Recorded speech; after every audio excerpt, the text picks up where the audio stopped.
Keanekaragaman hayati atau biasa disebut juga dengan biodiversitas. Nah, keanekaragaman sendiri itu artinya adalah beraneka ragam, bermacam-macam. Hayati itu artinya adalah segala sesuatu yang hidup. Jadi keanekaragaman hayati atau biodiversitas itu artinya keseluruhan variasi pada makhluk hidup yang terjadi karena adanya perbedaan warna, ukuran, bentuk, jumlah, tekstur, sifat, habitat, dan lain-lain. Jadi benar-benar keseluruhan variasi, karena makhluk hidup itu kan beraneka ragam, macam-macam gitu ya. Dan ini disebut sebagai variasi. Bisa terjadi karena berbagai macam hal. Dan terjadinya itu bisa karena adaptasi maupun karena evolusi. Adaptasi itu adalah penyesuaian diri dari makhluk hidup terhadap kondisi lingkungan yang berbeda. Sedangkan evolusi itu artinya adalah perubahan yang terjadi secara lambat, sehingga memunculkan adanya spesies-spesies yang baru. Sampai sini paham ya tentang pengertian keanekaragaman hayati. Biodiversitas dapat terjadi pada berbagai tingkatan kehidupan, mulai dari organisme tingkat rendah sampai organisme tingkat tinggi. Secara garis besar, biodiversitas ini dibagi menjadi 3 tingkat, yaitu ada keanekaragaman tingkat gen, keanekaragaman tingkat spesies, dan keanekaragaman tingkat ekosistem. Kita akan pelajari tingkat keanekaragaman hayati satu persatu ya. Kita mulai dulu dari keanekaragaman tingkat gen. Jadi keanekaragaman tingkat gen ini adalah disebabkan karena adanya variasi gen atau struktur gen dalam suatu spesies makhluk hidup. Jadi kalau keanekaragaman tingkat gen ini terjadinya pada satu spesies yang sama atau satu jenis yang sama. Dan keanekaragaman hayati tingkat gen ini disebut sebagai varietas. Nah, sebagai contoh misalnya mawar. Mawar itu kan ada yang warnanya merah, ada yang warnanya putih, ada yang warnanya pink gitu ya. Padahal satu jenis mawar, tapi warnanya berbeda-beda. Nah, ini mengakibatkan adanya suatu variasi. Nah, selanjutnya juga manusia. Ada orang yang kulitnya putih, ada yang kulitnya hitam, ada yang rambutnya keriting, ada yang rambutnya lurus, ada yang matanya belok, ada yang matanya sipit gitu ya. Walaupun kita satu jenis yang sama, tapi setiap orang punya ciri khasnya masing-masing, punya karakternya masing-masing. Dan itu disebut juga sebagai variasi yang ditimbulkan oleh gen. Gitu. Jadi gen antara satu orang dan orang lain itu pastinya berbeda. Kamu sama orang tua kamu, ayah dan ibu juga pasti ada perbedaan dari gennya, makanya rupanya tidak sepenuhnya sama. Selanjutnya juga kucing. Kucing kan ada kucing hutan, ada kucing rumahan, ada kucing anggora gitu macem-macem ya.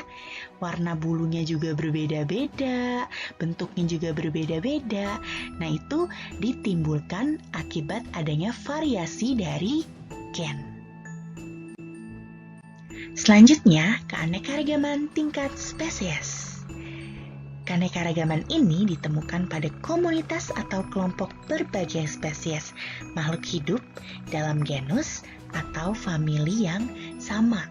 Jadi, walaupun mereka berbeda spesies, tapi mereka dalam satu genus atau famili yang sama. Contohnya, ada singa, macan tutul, harimau, dan kucing. Mereka berbeda jenis. Berbeda juga habitatnya, berbeda juga tingkah lakunya, berbeda-beda ya.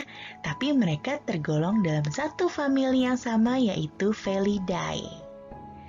Selanjutnya ada juga pohon kelapa, pohon palem, dan pohon aren. Nah, walaupun mereka jenisnya berbeda, spesiesnya berbeda, tapi mereka ini satu famili, yaitu famili Araceae. Dan selanjutnya juga ada lengkuas, jahe, kunyit. Mereka walaupun berbeda jenis, tapi mereka satu famili, yaitu famili Zingiberaceae. Yang terakhir, ada keanekaragaman tingkat ekosistem.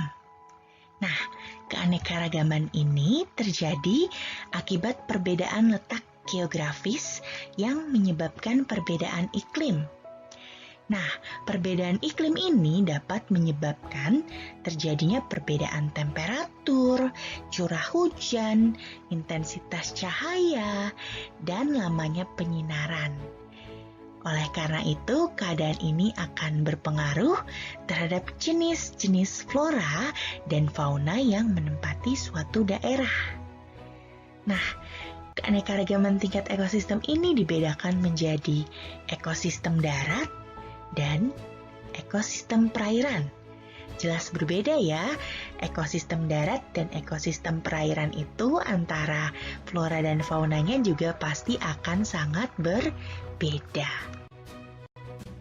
Keanekaragaman ekosistem yang ada di darat ini memunculkan berbagai macam bioma. Apa saja biomanya?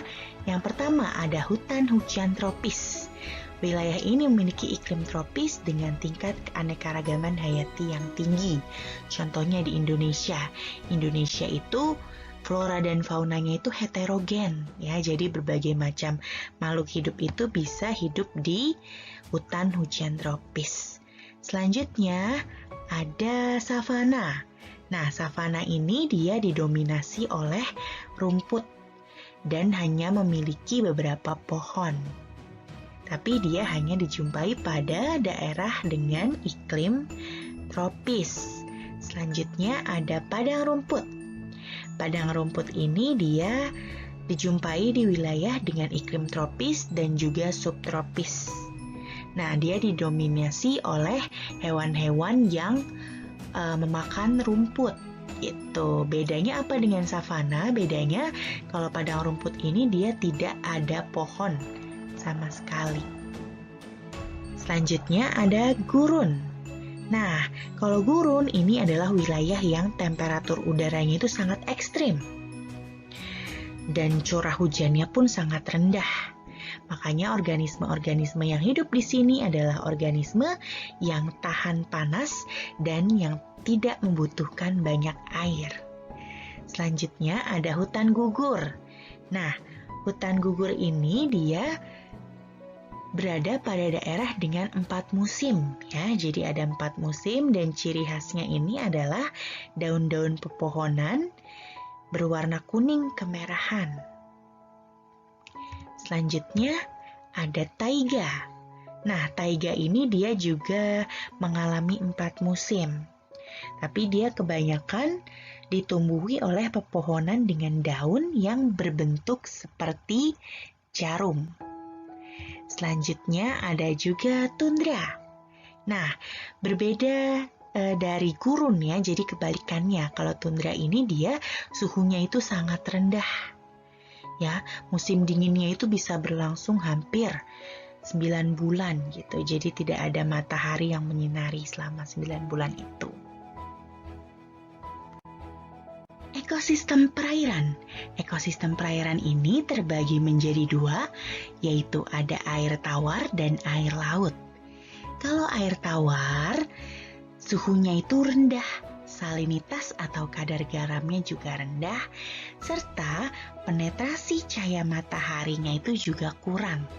Dan ekosistem air tawar ini berdasarkan keadaan airnya dibedakan menjadi lentik, yaitu yang airnya tenang seperti danau dan rawa, dan lotik yang airnya mengalir seperti sungai dan air terjun.